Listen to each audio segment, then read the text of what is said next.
भगवान की गोद में सिर। एक लड़की ने एक संत जी को बताया कि मेरे पिता बहुत बीमार हैं और अपने पलंग से उठ भी नहीं सकते, क्या आप उनसे मिलने हमारे घर पे आ सकते हैं। संत जी ने कहा, हाँ बेटी, मैं जरूर जाऊंगा। संत जब उनसे मिलने उसके घर पर गए तो देखा कि एक बूढ़ा और बीमार आदमी पलंग पर दो तकियों पर सिर रखकर लेटा हुआ है, लेकिन एक खाली कुर्सी उसके पलंग के सामने पड़ी थी। संत जी ने उस बूढ़े और बीमार आदमी से पूछा कि मुझे लगता है कि शायद आप मेरे ही आने की उम्मीद कर रहे थे। उस वृद्ध आदमी ने कहा, जी नहीं, आप कौन हैं।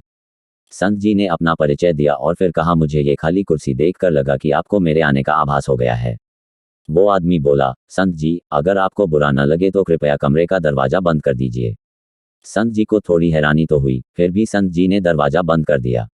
वो बीमार आदमी बोला कि दरअसल इस खाली कुर्सी का राज मैंने आज तक भी किसी को नहीं बताया, अपनी बेटी को भी नहीं। मैं अपने पूरे जीवन में ये जान नहीं सका कि प्रार्थना कैसे की जाती है, लेकिन मैं प्रत्येक दिन मंदिर जाता अवश्य था, लेकिन कुछ समझ नहीं आता था। लगभग 4 साल पहले मेरा एक दोस्त मुझे मिलने आया। उसने मुझे बताया कि हर प्रार्थना भगवान से सीधे ही हो सकती है। उसी ने मुझे सलाह दी कि एक खाली कुर्सी अपने सामने रखो और ये विश्वास करो कि भगवान खुद इस कुर्सी पर तुम्हारे सामने बैठे हैं। फिर भगवान से ठीक वैसे ही बातें करना शुरू करो जैसे कि अभी तुम मुझसे कर रहे हो। वो हमारी हर फरियाद सुनता है, और जब मैंने ऐसा ही करके देखा मुझे बहुत अच्छा लगा। फिर तो मैं प्रत्येक दिन 2-2 घंटे तक ऐसे ही भगवान से बातें करने लगा। लेकिन मैं इस बात का विशेष ध्यान रखता था कि मेरी बेटी कभी मुझे ऐसा करते न देख ले। अगर वो देख लेती तो उसे लगता कि मैं पागल हो गया हूँ। ये सुनकर संत जी की आंखों में प्रेम और भाव से आंसू बहने लगे। संत जी ने उस बुजुर्ग से कहा कि आप सबसे ऊंची भक्ति कर रहे हो। फिर उस बीमार आदमी के सिर पर हाथ रखा और कहा, अपनी सच्ची प्रेम भक्ति को जारी रखो। संत जी अपने आश्रम में लौट गए, लेकिन 5 दिन बाद वही बेटी संत जी से मिलने आई और उन्हें बताया कि जिस दिन आप मेरे पिताजी से मिले थे वो बेहद खुश थे, लेकिन कल सुबह 4 बजे मेरे पिताजी ने प्राण त्याग दिए हैं।